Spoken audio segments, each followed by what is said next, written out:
Hi, welcome to the Mohua Show. My name is Mohua Chinappa and I am an author, entrepreneur, and ex-housewife. This podcast is about everything from business to technology to arts to lifestyle, but done and spoken ईमानदारी से. Hi, in today's episode, we have the privilege of hosting Nawaz Modi Singhania, who wears multiple hats. For all our listeners who don't know about this, her influence transcends conventional boundaries. Nawaz is not just a fitness coach and mentor to TV show finalists, but also an accomplished author. So in today's episode, we're going to talk about her book, Pause, Rewind, Natural Anti-Aging, which is going to get all of us very excited, has earned acclaim as a bestseller published by Penguin. Through this insightful book, Nawaz delves into the intricate connection between fitness, nutrition, and mental health, which is really a pandemic of sorts in the process of aging. Her expertise honed over the years as a leading fitness consultant, which most of us know about, unveils techniques encompassing facial fitness exercises, immunity building, which again, I think during the pandemic, so many of us really suffered with that, and health promoting dietary habits, which again is an extremely important topic. So welcome Nawaz in today's episode. Thank you very much, Moa. Very pleased to be here.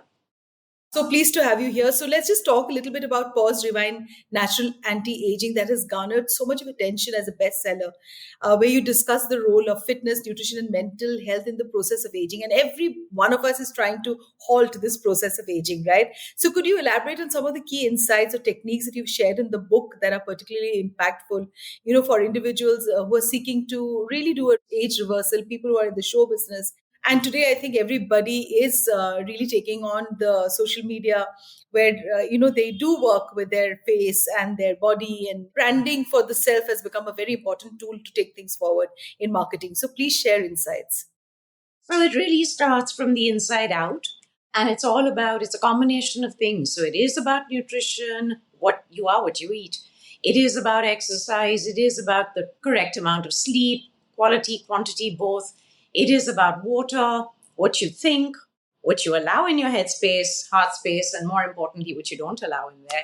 What you do with yourself, how you spend your time positively, negatively, etc., etc. It all stacks up because what is on the inside does have a way of showing on the outside.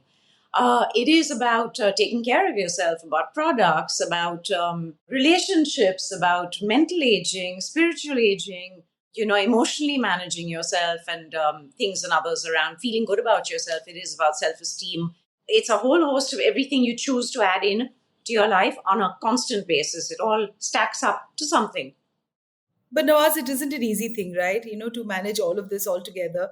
So how do you kind of break this down in your book? No more. I think all of us are either in our lives decidedly positive or decidedly negative, right?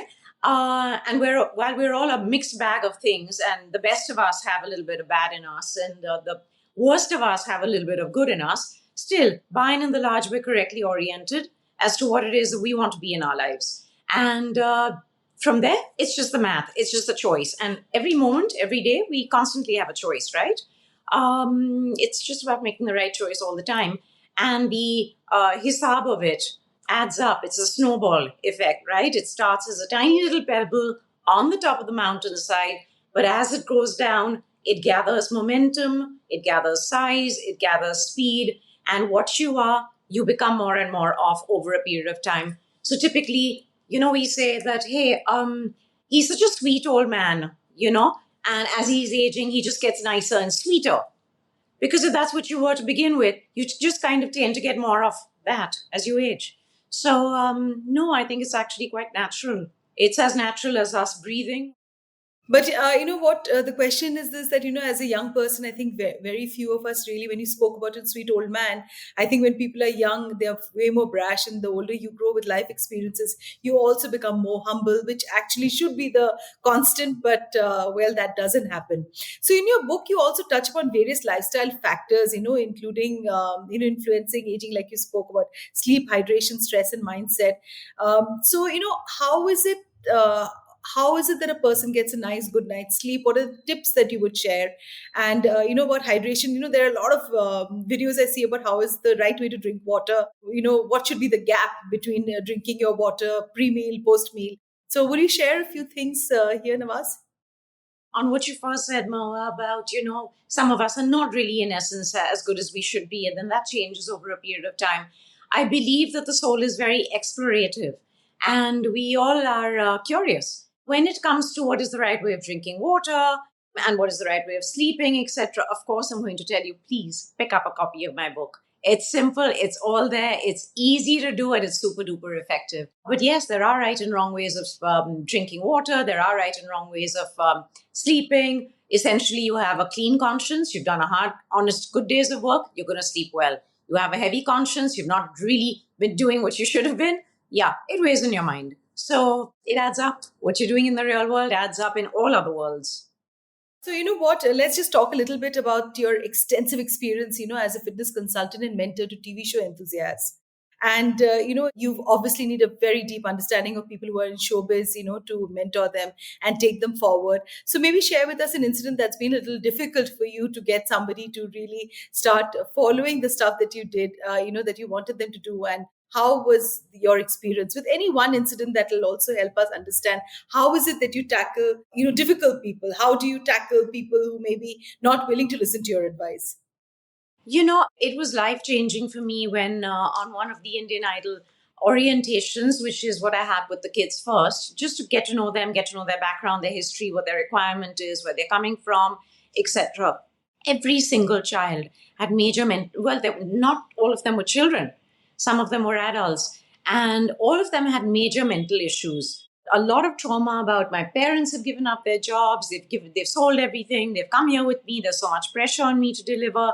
I've never been to a big city before, so on and so forth. And it was really kind of heart-wrenching to see that on some level or the other, everyone was emotionally broken, psychologically broken. And while they want to do what you're recommending, they're also, how do you say, they're very, they're slave to their childhood. They're slave to their earlier life, conditioning. And we all want to, for instance, emotional food is still, dal roti, chawal, dal, etc. And when we find a happy medium between making sure that they're still getting that in, you're still getting your dal roti, you're still getting your dal chawal, or you're still getting your mithai, your laddu, etc., which you like, but you're making it of healthy ingredients, then you're going in the flow, you're going with them. It's because I can't separate your physicality. I can't separate anybody's physicality from their mental, emotional, psychological space. That's no good at all. That's mayhem. So one has to be in sync with all of that. And that way, it actually works well. They listen. So what inspired you to write the book? I've had so many people come up to me and repeatedly ask me the same questions which I've addressed in that book over the years, which to me came very naturally and because of the line of work I've been in, my experience, etc. I had the benefit of all those answers. And I realized that so many people needed that I felt, hey, I need to put this down in one particular space, easy to follow and very quick on results. So that's what I did. And is there any, childhood experience that you would like to share that, got you very interested in health? So as a young kid, I was even born very tiny, very weak, underweight. My lungs didn't start up. I was frail. They thought I was stillborn. And I was kind of nearly binned. And my father fought for me, wouldn't give up on, my life, etc. And I've always remained tiny, frail, ill of health. And I figured over a period of time that I needed to do something a lot more if I wanted to survive and survive well. That was a large driving force in getting me into fitness, aside from the fact that there really weren't any other fitness centers, except for maybe that one Talwarkar's back in the day. And I wanted to do something different, something creative, something new, something that people didn't have the advantage of here. So I have pioneered a lot of firsts in the country and very proud of that. Please tell us about the first that you've pioneered, Nawaz. So a lot of cardio classes, whether it was, choreographed trampoline classes, choreographed slide training, box aerobics, aqua yoga, Pilates, gyrotonics. We pioneered many a first. And It's a situation of, for example, you go and you work out at Talwarkars. It's very simple. It's very simple to buy into because you walk in. There isn't another offering. It's just gym. Either you sign up or you don't. When you come to us, it's pretty confusing because what do you need? What do you not need?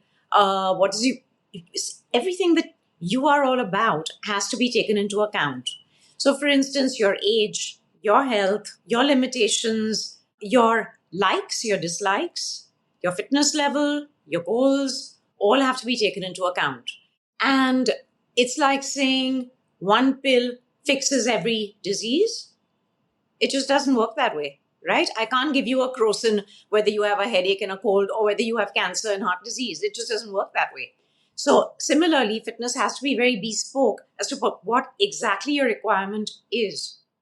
So, Nawaz, I think we have a few more questions, just a few more, to ask you about, the Certified Fitness Professional by ACE and IDA, right?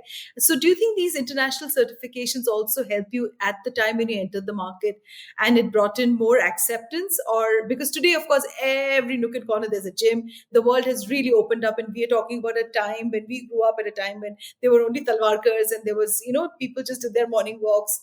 So, tell me a little bit about these certifications. So, the strange thing is the certifications did for me. The American Council on Exercise, ACE, the International Dance Exercise Association, IDEA, they all did for me. They bolstered my self-confidence. They bolstered me in terms of my knowledge, everything I really needed to know to be out there and be that professional. But not a single person has asked me about my credentials, has asked me about my certifications, my qualifications, not at all. Isn't that strange? But that's how it is. So I think it really is for you to, as they say, no one can make you feel inferior without your consent. It's kind of the opposite of that, it's really about what you feel about yourself. The most important opinion is the one that you have of yourself. It's not about anyone else.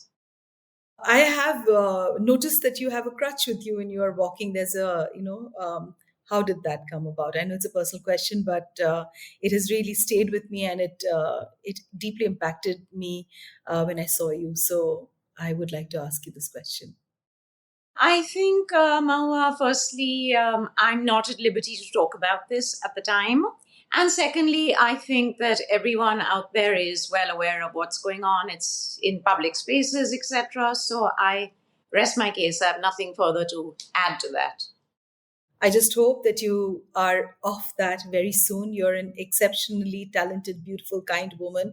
And I was really touched when I saw you speak at, the Nagpur Literature Festival. And I think you bring in hope for so many women who are struggling with menopause and who are struggling with, sleep deprivation, women who want to reboot their lives.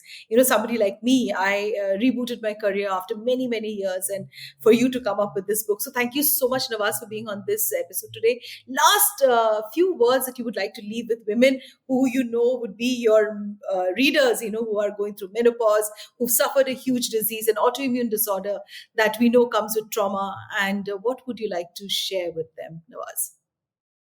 I would like to share simply that be the change you want to see.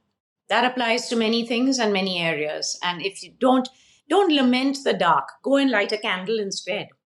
Thank you, Nawaz, for being on today's podcast. And yes, I think for all our listeners, they will remember this line that you need to light a candle in your own darkness because you're the only one who can light that path ahead.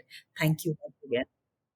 And I'd still like to say that whenever you're in any dark space, be it the things you mentioned, be it menopause, be it sleep deprivation, be it something small, something large, be it anything, how in the world can you get rid of the darkness? Please tell me. By switching on the light, of course. That's it. Simple. Right? Just do it. Be your own light. To you, our dearest listeners, you can find us on your favorite streaming services, Spotify, Amazon Music, Apple Podcast, and of course on all other major streaming services. With loads of love, we are The Mahua Show, where we talk ईमानदारी से.